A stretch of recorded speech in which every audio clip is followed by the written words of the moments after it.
Bonus issue, stock split തുടങ്ങിയ corporate നടപടികളൊക്കെ ഓഹരി ഉടമകൾക്കായുള്ള പാരിതോഷികങ്ങൾ എന്ന നിലയിലാണ് പരിഗണിക്കപ്പെടുന്നതിനാൽ പൊതുവെ രണ്ട് സന്ദർഭങ്ങളിലായാവും ലിസ്റ്റഡ് കമ്പനികൾ ഇവ പ്രഖ്യാപിക്കാറുള്ളത്. എന്നാൽ അപൂർവം ചില അവസരങ്ങളിൽ ഇത്തരത്തിലുള്ള ഒന്നിലധികം കോർപ്പറേറ്റ് നടപടികൾ ഒരേ സമയം തന്നെ കമ്പനികൾ അനുവദിക്കാറുമുണ്ട്. ഇതിലൂടെ നിക്ഷേപകർക്ക് ഒറ്റയടിക്ക് കൈവശമുള്ള ഓഹരിയുടെ മൊത്തം എണ്ണം ഉയർത്താനുള്ള അവസരമാണ് തുറന്നു കിട്ടുന്നത്. സമാനമായി പുതിയ വ്യാപാര ആഴ്ചയിൽ ഓഹരി ഉടമകൾക്ക് ഒരേ സമയം തന്നെ ബോണസ് ഇഷ്യൂവും സ്റ്റോക്ക് സ്പ്ലിറ്റും പ്രഖ്യാപിച്ചിട്ടുള്ള ലിസ്റ്റഡ് കമ്പനിയാണ് BN Rathi Securities Limited. നിക്ഷേപകർക്ക് മുടങ്ങാതെ ഡിവിഡൻഡ് കൈമാറുന്ന മൈക്രോ ക്യാപ് വിഭാഗത്തിൽ നിന്നുള്ള ഓഹരിയുമാണിത്. ഈ ഓഹരിയുടെ പശ്ചാത്തലവും ഇപ്പോൾ പ്രഖ്യാപിക്കപ്പെട്ട ബോണസ് ഷെയർ, ഓഹരി വിഭജനം തുടങ്ങിയ കോർപ്പറേറ്റ് നടപടികളുടെ വിശദാംശങ്ങളും ഇവ ഓഹരിയിൽ വരുത്തുന്ന മാറ്റങ്ങളും എന്തൊക്കെയെന്നറിയാം.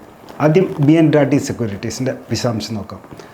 ധനകാര്യ മേഖലയിൽ പ്രവർത്തിക്കുന്ന മൈക്രോ ക്യാപ് കമ്പനിയാണ് BN Rathi Securities Limited. ഓഹരി ബ്രോക്കിംഗ് മേഖലയിലാണ് കമ്പനി ശ്രദ്ധയൊന്നിരിക്കുന്നത്. കമ്പനിക്ക് പറയത്തക്ക കടബാധ്യതകളില്ല.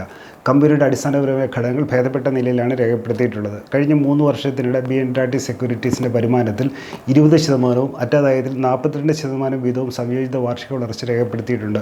എല്ലാ വർഷവും ലാഭവിഹിതം കൈമാറുന്നു എന്നതും ശ്രദ്ധേയമാണ്. നിലവിൽ BSEയിൽ മാത്രമാണ് BN Rathi സെക്യൂരിറ്റീസ് ഓഹരിയിൽ ലിസ്റ്റ് ചെയ്തിട്ടുള്ളത്. വെള്ളിയാഴ്ച 229 രൂപയിലായിരുന്നു ഓഹരിയുടെ ക്ലോസിംഗ്. കഴിഞ്ഞ ഒരു വർഷത്തിനിടെ BN Rathi സെക്യൂരിറ്റീസ് ഓഹരിയിൽ 125% വർധനയും രേഖപ്പെടുത്തിയിട്ടുണ്ട്. Stock split. ഓഹരി ഉടമകൾക്ക് 10:5 അനുപാതത്തിൽ ഓഹരി വിഭജനം നടത്തുമെന്നാണ് BN Rathi സെക്യൂരിറ്റീസ് കമ്പനിയുടെ അറിയിപ്പ്. ഇത് പ്രകാരം ഇപ്പോൾ 10 രൂപ മുഖവിലയിലുള്ള BN Rathi സെക്യൂരിറ്റീസ് ഓഹരി 5 രൂപ മുഖവിലയുള്ള 2 ഓഹരികളായി മാറ്റപ്പെടുമെന്ന് സാരം. വിഭജനം ഓഹരിയുടെ വിപണി വിലയിൽ പ്രതിഫലിക്കുന്ന എക്സ്പയറി തീയതി ജനുവരി 24 അതേസമയം ഓഹരി വിഭജനം നടപ്പാക്കിയ ശേഷമാകും ബോണസ് ഷെയർ വിതരണം ചെയ്യുകയെന്ന് BN Rathi സെക്യൂരിറ്റീസ് വ്യക്തമാക്കിയിട്ടുണ്ട്. Bonus issue.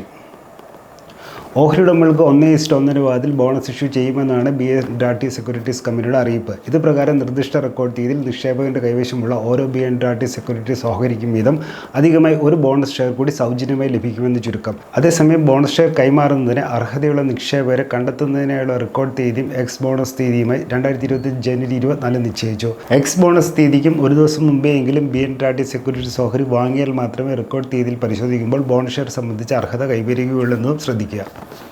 ഓഹരിയിലെ മാറ്റം എങ്ങനെ? ഒരുമിച്ച് സ്പ്ലിറ്റും ബോണസ് ഇഷ്യൂവും നടപ്പാക്കുന്നതിനാൽ ഓഹരിയുടെ വിപണി വിലയിലും നിക്ഷേപകരുടെ കൈവശമുള്ള മൊത്തം ഓഹരി എണ്ണത്തിലും മാറ്റം ഉണ്ടാകും.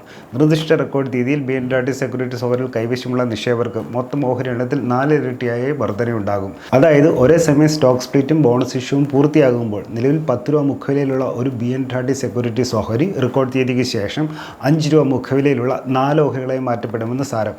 അതേപോലെ ഓഹരിയുടെ വിപണി വിലയും ഇപ്പോഴുള്ളതിൻ്റെ 4-1 മാറും. ഉദാഹരണത്തിന് റെക്കോർഡ് തീയതിയിൽ 10 BN Rathi സെക്യൂരിറ്റീസ് ഓഹരികൾ കൈവശമുള്ളവർക്ക് സ്പ്ലിറ്റും ബോണസ് ഷെയറും നടപ്പാക്കി കഴിയുമ്പോൾ പക്കലുള്ള മൊത്തം ഓഹരിയുടെ എണ്ണം 40 ഉയരും. അതേപോലെ എക്സ് തീയതിക്ക് തൊട്ട് തലേദിവസം 230 രൂപയാണ് BN Rathi സെക്യൂരിറ്റീസ് ഓഹരിയുടെ വിലയായി രേഖപ്പെടുത്തുന്നതെങ്കിൽ എക്സ് തീയതിയിൽ അത് 57 രൂപയായി മാറും. ചുരുക്കത്തിൽ കൈവശമുള്ള ഓഹരിയുടെ മൊത്തം എണ്ണം വർദ്ധിക്കുമെങ്കിലും ആനുപാതികമായി ഓഹരിയുടെ വിപണി വിലയും താഴുന്നതിനാൽ വിപണി മൂല്യത്തിൽ പ്രാഥമികമായ മാറ്റമൊന്നും സംഭവിക്കുന്നില്ല. എന്നിരുന്നാലും വിപണി വില താഴുന്നത് കാരണം വിപണിയിൽ ഓഹരിക്ക് ഡിമാൻഡ് വർദ്ധിക്കുകയും കാലക്രമേണ ഓഹരി വില ഉയരുകയും ചെയ്യുകയാണെങ്കിൽ നിക്ഷേപകന് മൂലധന നേട്ടം കരഗതമാകാമെന്ന് സാരം. ഡിസ്ക്ലെയിമർ. BN Rathi സെക്യൂരിറ്റീസ് ഓഹരിയെക്കുറിച്ച് മേൽ സൂചിപ്പിച്ച വിവരം പഠനാവശ്യർത്ഥം പങ്കുവച്ചാണ്. ഇത് നിക്ഷേപത്തിനായുള്ള ഉപദേശമോ നിർദ്ദേശമോ അല്ല.